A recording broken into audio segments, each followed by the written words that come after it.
자, 설교 제목 한번 해봅니다. 하나님의 작정과 섭리를 봅니다. 한 번 더 해봅니다. 하나님의 작정과 섭리를 봅니다. 오늘은 우리에게 주어진 본문의 말씀을 통해서 하나님의 작정과 하나님의 섭리에 대하여 말씀을 함께 나누려고 합니다. 하나님의 작정과 하나님의 섭리는 저와 여러분이 주일 오후 시간에 함께 나누고 있는 기독교 교리 중에서 가장 최근에 만났던 내용입니다. 감사하게도 우리가 이론으로만, 교리로만 만났었던 기독교 교리의 내용들이 오늘의 본문 말씀을 통해서 말씀 플러스 사건으로, 말씀과 사건으로 아주 구체적으로 우리 앞에 드러나고 있다고 하는 이 사실입니다. 이론과 교리로 배운 기독교 교리를 역사적인 사건을 통해서 현실의 사건으로 우리가 다시 만나볼 수가 있는 것입니다. 자, 오늘의 본문의 말씀은 이런 내용을 담고 있어요. 압살롬의 반란의 소식을 들은 다윗 왕은 황급히 예루살렘 황궁을 떠나 피신길에 오르게 됩니다. 그리고 다윗 왕이 예루살렘 황궁을 떠난 바로 그날 밤 압살롬은 반란군을 이끌고 예루살렘 황궁을 접수하게 됩니다.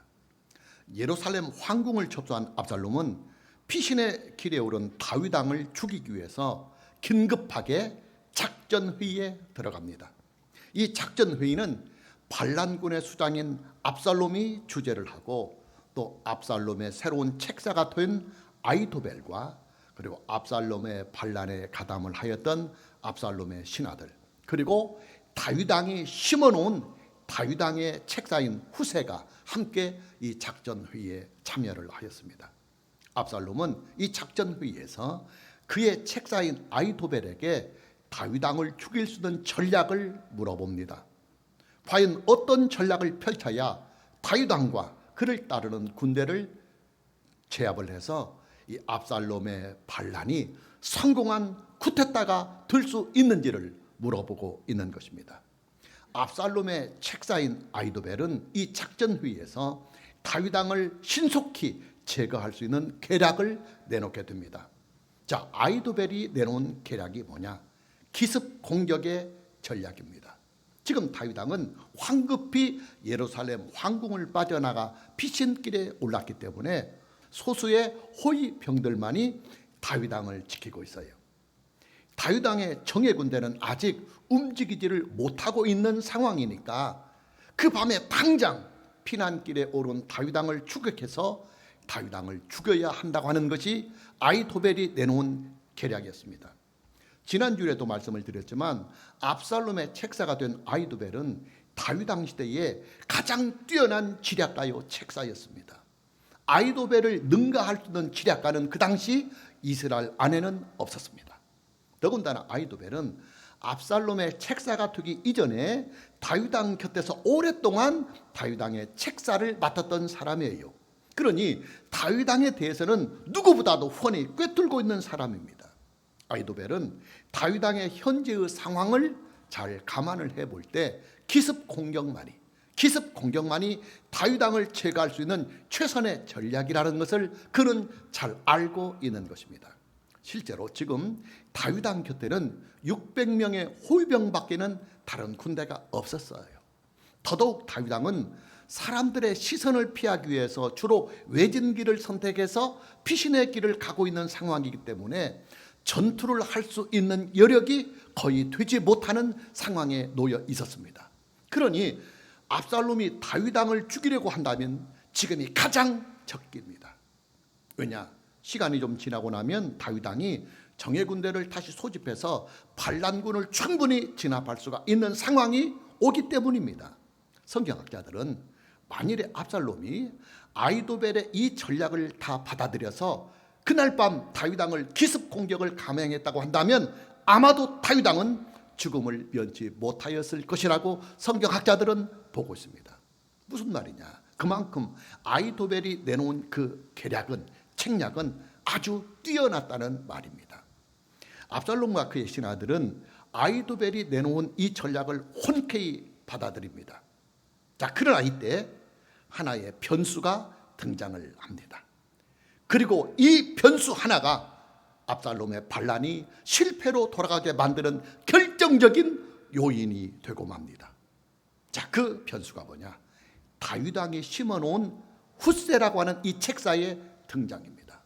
압살롬은 최종적인 결정을 앞두고 다윗 왕이 심어놓은 책사인 후세에게도 그의 전략을 물어봅니다. 이때 후세는 아히도벨이 내놓은 전략과는 전혀 다른 새로운 전략을 내놓습니다. 자, 후세가 내놓은 전략은 이렇습니다. 후세는 다윗 왕의 전쟁 수행 능력을 볼 때 이미 다윗 왕은 최고의 수준에 지금 막 주변에 그 강대국들까지 막 정벌을 하면서 땅을 넓히고 있는 그런 상황에 있기 때문에 다윗 왕의 군대는 지금 최고의 절정에 와 있기 때문에 비록 다윗 왕이 피신길에 있다고 하나 압살롬의 기습 공격에 대비해서 이미 만만의 준비를 다 하고 있을 것이다 하는 것입니다. 후세는 아히도벨이 내놓은 전략대로 지금 당장 압살롬의 반란군이 다윗 왕을 추국해서 기습을 한다고 한다면 오히려 반란군이 함정을 딱 파놓고 기다리는 다윗 왕의 그 덫에 걸려서 당할 수도 있다는 의견을 내놓습니다. 자, 그럼 후세가 내놓은 전략은 뭐냐? 후세는 압살롬의 반란군이 다윗 왕의 정예 군대와 맞서서 싸우려면 가장 먼저 반란군의 군대의 숫자를 다윗 왕의 정예 군대와 맞먹을 수 있는 그런 군대의 숫자로 늘려야 한다는 조언을 합니다. 후세는 압살롬에게 지금 당장 압살롬에게 필요한 것은 군대의 병력을 늘리는 것이다. 왜냐하면 지금 다윗 왕은 이미 정예 군대가 많이 있으니까 그 정예 군대를 상대로 해서 반란을 승리하려면 많은 군사가 필요하기 때문에 지금 당장 압살롬에게 필요한 것은 기습 공격이 아니라 이스라엘 전국에 공포를 해서 압살롬의 이 쿠데타에 압살롬의 반역에 함께 참여할 수 있는 의병 군대들, 옛날에 우리들 뭐 임진왜란이나 그런 데도 의병군이 있었잖아요. 그 의병군을 모으라고 하는 조언을 합니다. 그런 후에 의병군이 많이 모아지면 반란군과 의병군들을 함께 연합을 해서 다윗 왕의 군대와 기습 공격이 아니라 전면전을 펼치라고 하는 전략을 내놓게 됩니다. 이뿐만이 아닙니다. 후세는 압살롬으로 하여금 의병군과 반란군들을 직접 압살롬이 선두에 서서 진두지휘를 해서 다윗 왕과 정정당당하게 싸워 이겨야 명분이 있게 이스라엘의 왕이 될 수 있다고 조언을 합니다. 자, 후세의 이 말을 들은 압살롬은 잠깐 동안 고민을 하다가 아히도벨이 내놓은 기습 공격의 전략보다는 후세가 내놓은 전면전에 더 매력을 느끼게 됩니다. 그리고 결국에는 후세가 내놓은 전면전을 작전회의에서 채택을 하게 됩니다. 여러분, 후세는요 다윗 왕이 심어놓은 다윗 왕의 책사예요. 다윗 왕은 압살롬의 책사인 아히도벨을 견제하기 위해서 압살롬 곁에 위장을 해서 투항을 해서 후세가 반란군에 참여한 것처럼 위장 취업을 하라고 후세를 심어 놓았었습니다. 당연히 후세의 역할은 아히도벨이 내놓는 전략이 압살롬에게 채택이 되지 못하도록 막 혼돈을 주는 일이에요. 혼동을 주는 일이에요. 그러나 압살롬은 이런 내막을 모르고 있으니까 후세가 내놓은 이 전략을 최종적으로 작전회의에서 채택을 하게 됩니다. 후세는 자기가 내놓은 전략이 채택이 되자 연락병을 시켜서 얼른 다윗 왕에게 그 내용을 보고해 줍니다. 그리고 동시에 만에 하나라도 압살롬의 군대가 다윗 왕을 기습 공격을 할 수도 있으니까 그 밤에 당장 오늘 밤에 피곤하고 힘들지만 요단강을 건너서 안전한 장소로 대피를 하라고 피신을 하라고 내용을 전갈해 줍니다. 여러분, 후세가 내놓은 이 전략은요 다윗 왕에게 시간을 벌어주는 전략이에요. 압살롬이 의병군을 소집을 하려면 상당한 시간이 필요합니다. 다윗 왕의 입장에서 보면 압살롬이 의병군을 모집하는 그 상당한 시간에 압살롬의 반란군을 진압할 수 있는 충분한 준비를 그 시간에 할 수가 있는 거예요. 지금 다윗 왕은 긴급히 황궁을 빠져나가서 자기를 호위하는, 요즘으로 말하면 경호부대들 한 600명밖에 없거든요. 그러니까 기습 공격을 오면 반란군을 상대해서 이길 수 없어요. 그 밤에 지고 맙니다. 그러나 시간을 벌어주면 전국에 연락을 빨리 해서 정예군대를 다 소집하고 군대 장관들을 다 소집해서 딱 정예군대를 딱 만들어 놓으면 그까짓것 반란군쯤이야 능히 대적을 할 수 있거든요. 그래서 지금 후세의 전략은 이렇게 압살롬 하여금 의병군을 이렇게 소집하는 그 상당 기간 동안에 다윗 왕에게 시간을 주어서 정예 군대를 잘 소집을 해서 만만의 준비를 하라고 하는 시간 끈기의 작전이었던 것입니다. 그리고 그 결과 다윗 왕의 정예 군대는 압살롬의 반란군과 의병군을 완전히 섬멸을 하고 압살롬은 다윗 왕의 군대 장관인 요압에게 죽임을 당하게 됩니다. 중요한 것은 여기부터 중요합니다.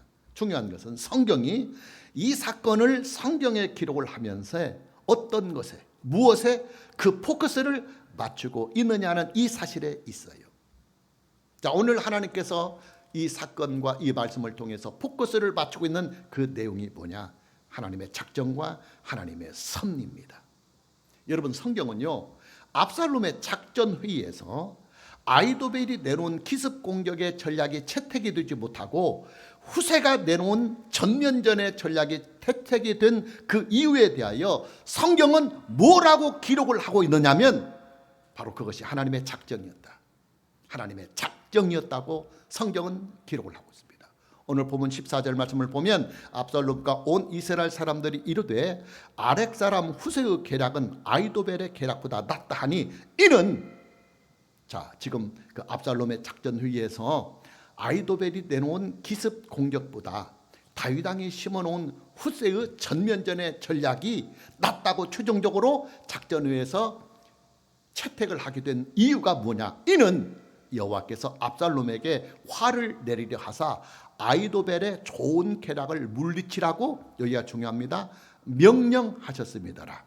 자, 오늘 본문 14절 말씀을 보면 압살롬의 작전 회의에서 아히도벨이 내놓은 기습 공격의 전략이 채택이 되지 아니하고 후세가 내놓은 전면전의 계략이 채택이 된 그 이유에 대하여 성경은 이렇게 기록을 하고 있습니다. 이는 여호와께서 압살롬에게 화를 내리려 하사 아히도벨의 좋은 계략을 물리치라고 명령하셨기 때문이다. 자, 그러나 이 번역은 성경이 우리에게 말씀해 주고자 하는 이 내용을 충분하게 전달을 해주지 못하는 안타까움이 있어요. 번역상에 문제가 있습니다. 우리가 전에 사용을 했던 개역 한글 성경을 보면 본문 14절 말씀을 이렇게 번역을 하고 있습니다. 자, 스크린으로 봅니다. 압살롬과 온 이스라엘 사람들이 이르되 아렉 사람 후세 사람의 모략은 아히도벨의 모략보다 낫다 하니, 자, 여기서부터 중요합니다. 이는 여호와께서 압살롬에게 화를 내리려 하사 아히도벨의 좋은 모략을 파하기로 작정하셨습니다라. 작정하셨습니다라. 자, 압살롬의 작전 회의에서 아히도벨이 내놓은 기습 공격의 전략이 채택이 되지 아니하고 후세가 내놓은 전면전의 전략이 채택이 될 수밖에 없었던 그 이유가 뭐냐? 하나님의 작정이 압살롬의 작전 회의를 주도하였기 때문이다. 성경은 그렇게 기록을 하고 있습니다. 공동 번역을 보면 그 뜻이 더욱 확연하게 드러나고 있습니다. 다시 모니터로 공동 번역에 있는 14절 말씀을 봅니다. 압살롬과 모든 이스라엘 사람들은 아히도벨의 생각보다는 하르키 사람 후세의 생각이 낫다고 결정을 내렸다. 야훼께서 압살롬이 화를 입도록 아히도벨의 좋은 수를 꺾으시기로 작정하셨고 일은 그대로 되었던 것이다. 작정하신 그대로 작전회의가 끝났더라, 그 말이에요. 공동 번역은 압살롬의 작전 회의에서 아히도벨이 내놓은 기습 공격의 전략이 채택이 되지 아니하고 후세가 내놓은 전면전의 전략이 채택이 될 수밖에 없는 그 이유에 대하여 이렇게 번역을 하고 있습니다. 하나님의 작정이 있었고 하나님의 작정대로 그렇게 회의가 진행이 되었고 마쳐졌다라는 것입니다. 새 번역은 이 부분을 어떻게 번역을 했느냐 하면 하나님께서 아히도벨의 좋은 계략을 좌절시켰기 때문이라고 번역을 하고 있어요. 그리고 현대인의 성경에는 이 부분을 하나님께서 아이도벨의 좋은 계략을 좌절시키시기로 작정하셨기 때문이다, 이렇게 번역을 하고 있습니다. 자, 무슨 말이냐? 압살롬의 작전회의에서 압살롬의 책사인 아이도벨의 그 좋은 계략이 채택이 되지 못하고 다윗 왕이 심어놓은 후세의 전략이 채택이 될 수밖에 없는 그 이유는 하나님의 작정과 하나님의 섭리가 압살롬의 이 작전회의에 있었기 때문이라는 말씀이에요. 여러분, 하나님의 작정이 무엇입니까? 하나님의 작정이란 하나님께서 장차 발생될 일체의 사건들을 미리 정하시는 하나님의 영원하신 계획 또는 목적을 말합니다. 자, 예를 들면 이런 거예요. 우리가 집을 건축하려고 하면 아무런 생각이 없이 무작정 맨 땅에 벽돌부터 쌓는 것이 아니잖아요. 가장 먼저 설계를 하고 그 설계에 따라서 차근차근 계획대로 집을 건축을 하는 것처럼 하나님께서는 하나님께서 하시고자 하시는 그 모든 일들을 그냥 아무런 계획도 없이 막 감으로 즉흥적으로 하는 것이 아니라 미리 다 계획을 하시고 그 계획을 따라 설계를 하시고 그 설계를 따라서 하나님의 계획하신 모든 뜻을 차근차근 이루어 가신다, 그 말이에요. 여러분, 성경은요, 압살롬의 반역의 사건이 하나님의 작정 속에서 일어난 사건이라고 분명히 말씀을 하고 있어요. 하나님께서는 다윗 왕이 그 왕권을 이용해서 우리아의 아내인 밧세바를 범하고 또 우리아마저도 죽음에 빠뜨렸던 다윗 왕의 그 악행에 대하여 이미 징계의 말씀을 나단 선지자를 통해서 선포하셨어요. 하나님께서 다윗 왕에게 내리셨던 징계의 말씀이 뭐냐? 장차 다윗 왕이 겪게 될 왕자의 난이었습니다. 압살롬의 반란은 왕자의 난입니다. 다윗 왕의 악행에 대한 하나님의 징계로 나타나는 사건입니다. 당연히 압살롬의 반란은 하나님의 작정, 하나님께서 미리 정하시고 미리 계획하신 하나님의 계획 속에서 나타난 사건이다, 그 말이에요. 다윗 왕은 압살롬의 반란으로 인해서 그의 악행에 대한 하나님의 징계를 아주 호되게 받습니다. 그러나 다윗 왕을 향하신 하나님의 징계는 그를 사랑하시는 하나님의 교육적인 채찍이었습니다. 채찍이라고 하는 것은 미워서 때리는 매가 아니라 사랑으로 때리는 매입니다. 죽으라고 때리는 매가 아니라, 죽이려고 때리는 매가 아니라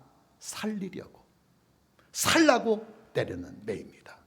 다윗이 겪고 있는 압살롬의 이 반란의 사건은 하나님께서 다윗을 죽이기 위하여 내리치는 매가 아니라 다윗을 살리기 위한 매입니다. 그리고 다윗이 미워해서 때리는 하나님의 매가 아니라 다윗을 사랑하기 때문에 내리시는 하나님의 사랑의 채찍이었습니다. 당연히 다윗 왕이 겪고 있는 압살롬의 반란은 반드시 다윗 왕의 승리로 마무리가 되어야 합니다. 하나님께서는 다윗 왕에게 주시는 그 승리의 작정을 압살롬의 작전회의에서 다 행하십니다. 이게 아주 중요한 포인트입니다. 하나님께서는 압살롬이 가지고 있는 영웅 심리를 이용해서 아이도벨이 내놓은 기습 공격이 압살롬에게 받아들이지 아니하도록 섭리를 해나가십니다.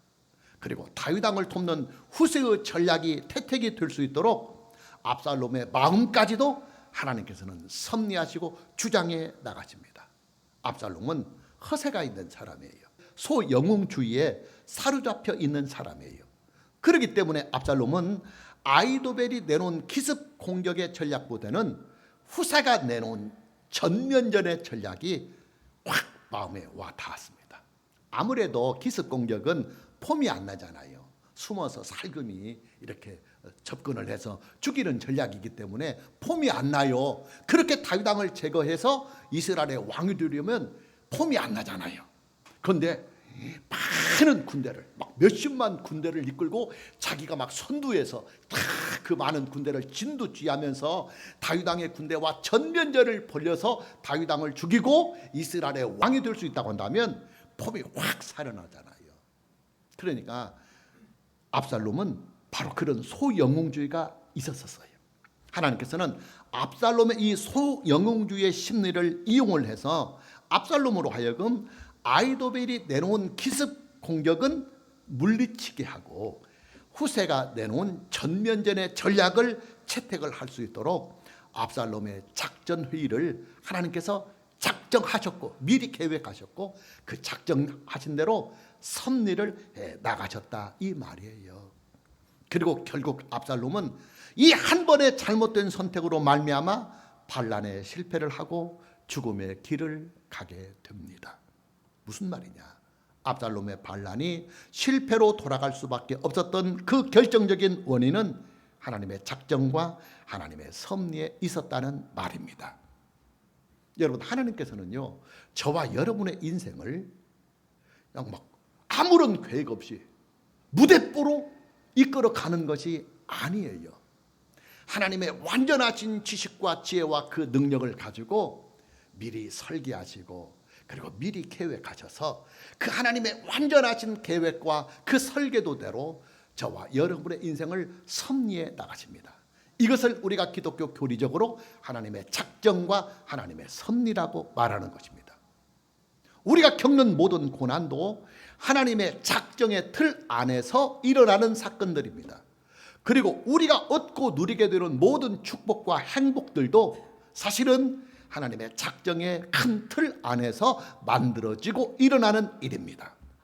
감사한 것은 하나님께서는 저와 여러분을 사랑하고 계신다고 하는 이 사실에 있어요. 하나님께서는 예수 그리스도 안에서 저와 여러분을 하나님의 자녀로 삼아 주셨습니다. 그리고 하나님의 자녀가 되었다고 하는 이 사실은 저와 여러분은 이 대목이 아주 중요합니다. 이 부분이 저와 여러분은 압살롬처럼 심판과 멸망의 대상이 아니라 다윗처럼 하나님의 축복의 대상이 되었다는 말이에요. 여러분, 하나님의 자녀가 된 저와 여러분들에게는 압살롬처럼 심판과 멸망은 없어요. 다윗왕처럼 하나님의 징계는 비록 있겠지만 그러나 하나님의 징계 그 자체도 결국에는 우리에게 복이 되고 요익이 됩니다. 왜냐? 우리를 향하신 하나님의 징계는 우리를 죽이시려고 때리시는 매가 아니라 우리를 살리시려고 때리시는 매요. 우리가 미워서 때리는 매가 아니라 우리를 사랑하시기 때문에 주시는 교육적인 채찍이기 때문입니다. 여러분, 저와 여러분의 믿음은요 아주 중요합니다. 이 부분. 저와 여러분의 믿음은 하나님의 능력만을 믿는 신앙이 되어서는 안 돼요. 저와 여러분의 믿음은 하나님의 능력을 믿을 뿐만 아니라 동시에 하나님의 사랑, 하나님의 사랑도 반드시 믿는 믿음이 돼야 됩니다. 저는 청소년 시절에 저희 아버지로부터 매를 참 많이 맞고 살았어요. 매를 많이 맞았다고 하는 것은 그만큼 제가 잘못한 일이 많다는 말이에요. 문제는 저의 오해에 있어요. 저는요 아버지에게 매를 맞을 때마다 너무 많이 맞으니까 매를 맞을 때마다 어떤 생각을 했느냐면 아버지께서 나를 미워하기 때문에. 왜냐하면 내가 생각할 때 나의 행위나 내가 짓는 죄에 대하여 나의 잘못에 대하여 나도 어느 정도의 매는 각오를 하고 있는데 내가 생각했던 매보다 더 많으니까 자주 때리고 그리고 많이 때리니까 저는 아버지의 그 매를 사랑의 매라고 생각하지 아니하고 내가 미워서 때리는 매라고 오해를 했었어요. 그리고 그런 오해 때문에 저는 아버지 곁을 일찍 떠나고 말았어요. 숨통이 막혀서 아버지랑 함께 살 수가 없었어요. 그러나 몇십 년의 세월이 흐른 후에 아버지에 대한 저의 마음이 오해였다는 사실을 알게 되었습니다. 주변에서 보면 하나님을 믿다가 하나님을 떠나는 사람들이 심심치 않게 있어요. 여러 가지의 이유들이 있겠지만 가장 근본적인 이유는 하나님께 대한 오해 때문에 일어나는 일입니다. 어떤 오해냐면 하나님께서 나를 사랑하시지 아니하신다는 이 오해 때문에 많은 사람들이 예수 그리스도 안에서 하나님을 믿었다가 떠나고 있는 것입니다. 하나님께서 나를 사랑하지 아니하시기 때문에 나의 인생이 이렇게 힘들고 또 하나님께서 나를 사랑하지 아니하시기 때문에 나의 팔자가 이렇게 꼬여만 간다고 판단이 들고 생각이 굳혀지는 것입니다. 심지어 어떤 사람들은 이런 오해까지도 합니다. 하나님께서는 교회에 헌금을 많이 하는 사람들만 사랑을 하시고 나처럼 형편이 어려워서 제대로 헌금도 못하고 그 다음에 봉사도 못하는 사람은 거들떠보지도 않는다, 이렇게 오해를 하는 사람들이 있어요. 자, 그러나 여러분, 이런 오해들은요, 말 그대로 오해입니다. 하나님께서는 결코 사람을 차별하지 아니하십니다. 아니, 오히려 사회적인 약자나 경제적인 약자들에 대해서는 더욱더 사랑으로 보듬어 가시는 분이 바로 하나님이십니다. 기독교 신앙은 관계의 신앙입니다. 굉장히 중요해요. 기독교 신앙은 관계의 신앙입니다. 하나님과 내가 예수 그리스도 안에서 성령으로 말미암아 하나가 된 관계를 맺어가는 신앙이 기독교 신앙의 본질입니다. 관계라고 하는 것은 사랑과 신뢰가 바탕이 되어야 합니다. 사랑과 신뢰가 무너지면 관계는 깨지고 맙니다. 당연히 하나님의 사랑을 의심을 하거나 하나님의 사랑에 대하여 오해가 들어가면 절대로 기독교 신앙이 들어갈 수 없어요. 하나님의 능력만을 믿어서는 안 된다, 그 말이에요. 하나님의 사랑을 믿어야 비로소 기독교 신앙이 하나님의 온전한 그 실체가 내 안에 들어오실 수가 있는 것이다, 그 말이에요. 마무리합니다. 기독교 신앙의 기초는 하나님의 능력을 전적으로 믿고 그리고 하나님의 사랑을 온전하게 믿는 바로 그 일입니다. 하나님의 능력을 의심하거나 하나님의 사랑을 오해해버리는 마음속에는 결코 기독교 신앙이 들어갈 수도 없고 기독교 신앙이 자리를 잡을 수가 없습니다. 하나님께서는 전능하신 능력과 그리고 완전하시고도 영원하신 사랑으로 저와 여러분의 생명과 인생을 작정을 해 나가시고 그리고 섭리를 해 나가십니다. 당연히 저와 여러분의 생명과 인생은 잘 될 수밖에 없어요. 왜냐하면 하나님은 전능하신 분이시며 그 전능하신 하나님이 나를 사랑하시는데 하나님의 능력과 그 사랑으로 내 인생을 작정, 즉 다 계획 가지고 준비하시고 그 준비하신 대로 차근차근 섭리를 해 나가신다고 한다면 그 능력 있고 나를 사랑하시는 하나님께서 내 인생을 잘못되게 가게 하시지 아니하시기 때문이에요. 반드시 잘되게, 복되게, 유익되게, 행복하게, 그것도 영원히 잘 되도록 하나님께서 인도해 가실 것이 분명하기 때문입니다. 오늘 저와 여러분 모두에게 하나님의 작정과 하나님의 섭리를 믿는 이 신앙이 있기를 주님의 이름으로 축복합니다. 그리고 동시에 하나님의 전능하신 그 능력도 믿고 그리고 하나님의 완전하시고도 영원하신 나를 향하신 하나님 아버지의 그 크신 사랑도 온전히 믿을 수가 있는 이 은혜가 있기를 주님의 이름으로 축복합니다. 찬양합니다.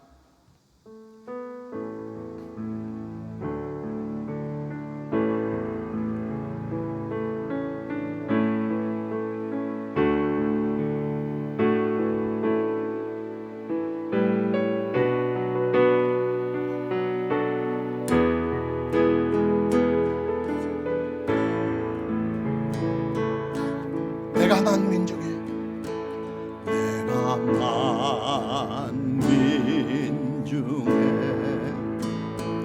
오 주께 감사하며 주님을 찬양하리. 열방 중에서 주의 인자는 커서 하늘에 미치고 주의 진리는 넓은 궁창에 이르나니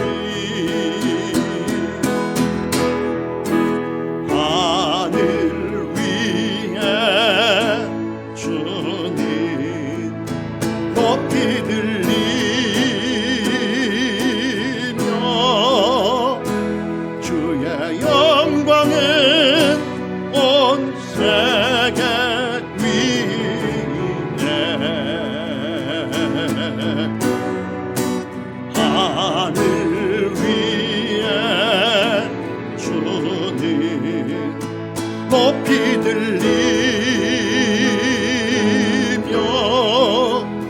주의 영광을 온 세계 위에.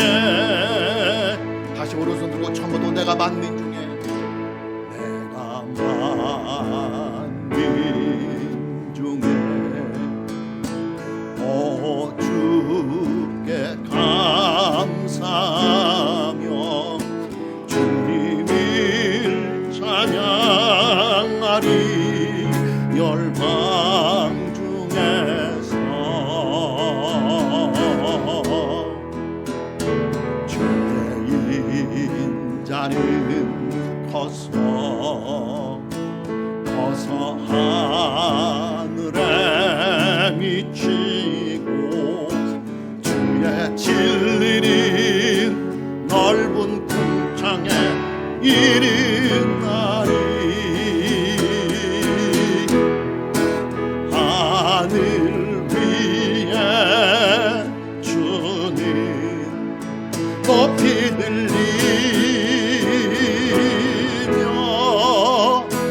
주의 영광은 온 세계 위에.